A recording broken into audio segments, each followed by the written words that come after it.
আমাকে অধীর চৌধুরীর বিরুদ্ধে রাজনীতি করার জন্য, যেখানে ওনার 4% ভোট ছিল না 2012 সালে, উনি 2008 সালে উনি একা এমপি ছিলেন। মমতা ব্যানার্জি ওনার কোনো আর কেউ এমপিতে জিতেনি, একা এমপি ছিলেন 2004 সালে। কংগ্রেসের 6 ছিল আর 35 ছিল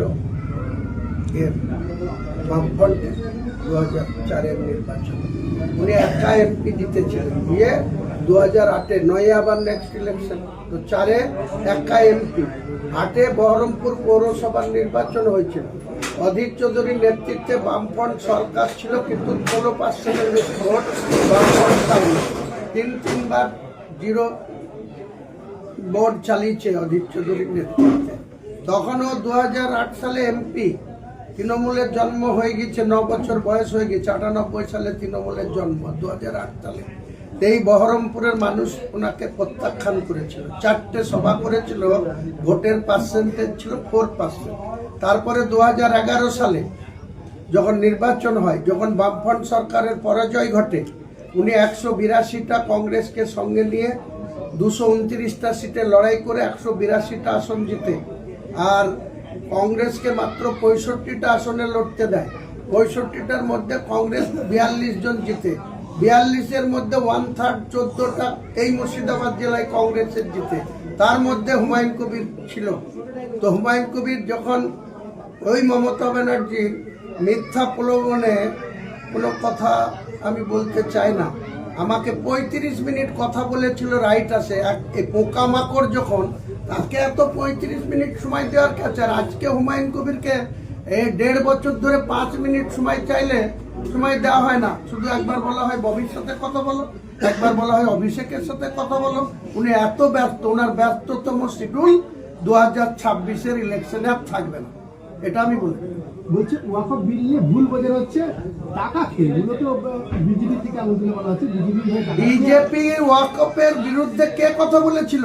মমতা ব্যানার্জি তো বলেছিল। এখানে যখন মুসলিমরা তাদের সম্পত্তি আটকানোর জন্য বিজেপির অ্যামেন্ডমেন্ট, ওয়াকফ আইনের অ্যামেন্ডমেন্টের বিরুদ্ধে যখন আন্দোলন করতে গিয়েছিল, এই মুর্শিদাবাদের মাটিতে 5ই মে নেমে 6 তারিখে শামশেরগঞ্জ ভিজিট করে সুতির ডাস থেকে কে বলেছিল যে ওয়াকফ নিয়ে কোনো আন্দোলন করা যাবে না, ওয়াকফ নিয়ে কোনো আন্দোলন করতে গেলে তোমরা দিল্লি গিয়ে করো, আমি ওয়াকফ নিয়ে একাই লড়ে যাব। আজকে সেই ওয়াকফ নিয়ে আমরা লড়বো। আগামী 1 জানুয়ারি থেকে 31 জানুয়ারি গোটা রাজ্যে ওয়াকফ আন্দোলন আমি নেতৃত্ব দেব। হাজার হাজার মুসলিম পরিবারের সম্পত্তির দিকে হাত বাড়ালে মুসলিমরা চুপ করে থাকবে না। তাদের মান সম্মান সম্পদ রক্ষা করার জন্য লড়াই সংগ্রাম চলবে চলবে চলবে। আপনার বিরুদ্ধে মামলা হয়েছে গণতান্ত্রিক বিরোধী কথাবার্তা বলার জন্য, যদি আপনাকে কে বলেছে? আপনাকে কে বলেছে? ওনারা আশঙ্কা করেছে একজন জৈনিক ব্যক্তি, সে জাল সার্টিফিকেট নিয়ে ডাক্তার, জয়নগরে বাড়ি, উত্তর 24 পরগনা না দক্ষিণ 24 পরগনা, আমি ঠিক একজাক্ট বলতে পারছি না। জয়নগরের নামে এমপি সিট আছে, সেই জয়নগরে বাড়ি। ডাক্তার সেলিম নাম দিয়ে একজন মামলা করেছে। তার উদ্দেশ্য যে 6 তারিখে যাতে বাবরি মসজিদ নামে শিলান্যাস না হতে পারে, তা তিনি ফাইল করেছে। তিনার উকিল কে দাঁড়াবে, কালকে হিয়ারিং আছে, হিয়ারিং এর টাইমে কে দাঁড়াবে, জজ সাহেবরা কি সিদ্ধান্ত নেবে, সেটা তো জজ সাহেবদের ব্যাপার।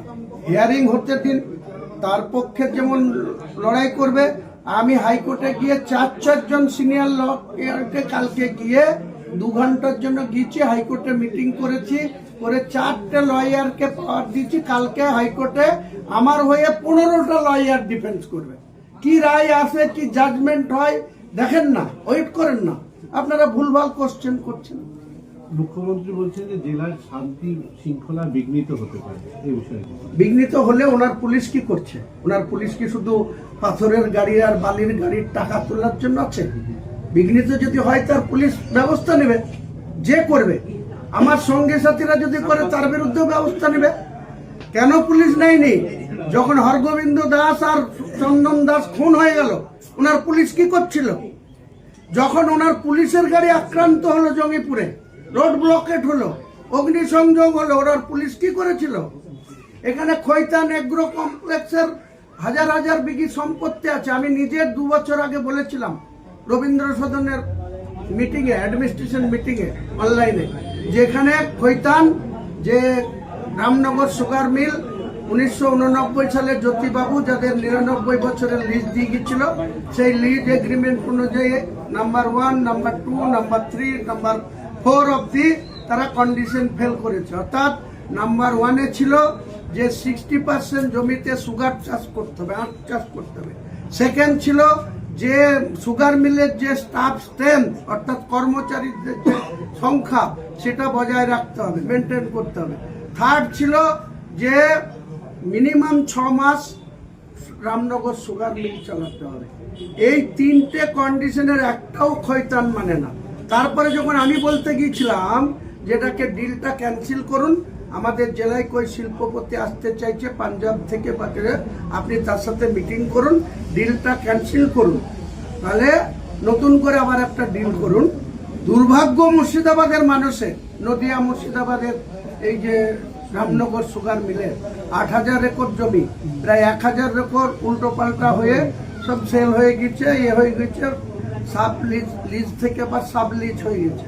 বাকি যে 7000 একর আছে, আজকে মিলটা যে কি অবস্থা দেখুন তো। মিল আছে 6 বছর ধরে মিলের চাকা ঘোরে না, কোনো জমিতে আখ চাষ হয় না। যে বিজেপির নেতারা, আমাকে বিজেপি আখ্যা দেওয়া হচ্ছে, যে বিজেপিতে যারা ভোট দেয়, যে রামনগর, বাচড়া, সুজাপুর, কাঁধখালি, ইন্টার এরিয়া যারা বিজেপিকে ভোট দেয়, যে বাক্সে বিজেপির 600-500 করে লিড হয়, সেই বিজেপি বালারা ওই সব জমি দখল করে খাচ্ছে। মমতা ব্যানার্জির পুলিশ কি করেছে? তাদের কি করেছে? আমি বলতে গেছি, আমাকে বলছে আমি কি গুলি করে মারবো? তা গুলি করে মারতে তোমাকে কে বলেছে? তা তুমি কি তারপরে আবার এই 32 বছর হয়ে গিয়েছিল, আবার ঘুরে ওনার লোকরা পয়সা খেয়ে, ওনার একজন এখানে ডিএম ছিল পাত্র, তার শাশুড়ি রীনা মিত্র আবার টাকা খেয়ে আবার তাদের 99 বছর রিলু করে দিচ্ছে। এর জন্য মানুষ তোমাকে ভোট দিয়ে মুখ্যমন্ত্রী করেছে। মুখোশ খুলবো, আজ থেকে শুরু করলাম, আগামী নির্বাচন পর্যন্ত মুখোশ খুলবো আর এক্স করে দেবো।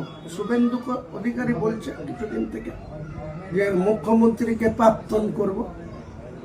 আর যে বড়াই করছে ওই ববি হাকিম, যে চাটুগিরি করছে, যে বলছে ববি মমতা ব্যানার্জির এই ছবিটা না থাকলে কেউ নাকি ভোটে জিততে পারবে না, সবাই মমতা ব্যানার্জি। তা মমতা ব্যানার্জি নিজে কেন 1956 ভোটে শুভেন্দুর কাছে হেরেছিল?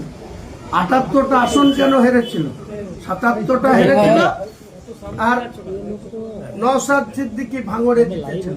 তাহলে মমতা ব্যানার্জির ছবি নিয়ে তো 294তে প্রার্থী দিয়েছিল, তো 78টা কি করে হারলো? এই জেলায় কি করে সাউনি হারলো, কি করে নাড়ু হারলো? আগামী দিনে 20টা তো সৈন্য এনে দেবো। হুমায়ুন কবির আমি বলছি, মুসলমানদের সাথে ছলচাতুরি করা, চালাকি করা, লরিওয়ালাদেরকে দিয়ে, পুলিশকে দিয়ে টাকা তোলা, বালির ঘাট থেকে টাকা তোলা, পাথরের গাড়ি থেকে টাকা তোলা, বীরভূম থেকে গাড়ি পাথর আসছে, সেই পাথর মুর্শিদাবাদে ঢোকার আগে পুলিশরা 9000 টাকা করে তোমার কিসের ট্যাক্স কাটছে বিনা চালানে? কিসের টাকা তুলছে? টাকা তুলে তোমার সম্পদ বাড়ানোর জন্য তুমি মুখ্যমন্ত্রী হয়েছো। বুদ্ধবাবুর মতো হতে গেলে, জ্যোতিবাবুর মতো হতে গেলে আরো 7 বার তোমাকে জন্ম নিতে হবে। আমার প্রতিজ্ঞা, আমি বেঁচে থাকলে মুখ্যমন্ত্রীকে এক্স করব, এক্স করব, এক্স করব। বেলডাঙ্গা 1 নম্বর ব্লকে বেশ কিছু কবরস্থান এবং মসজিদ, যে জেলার অফিসে যে রেকর্ড, সেই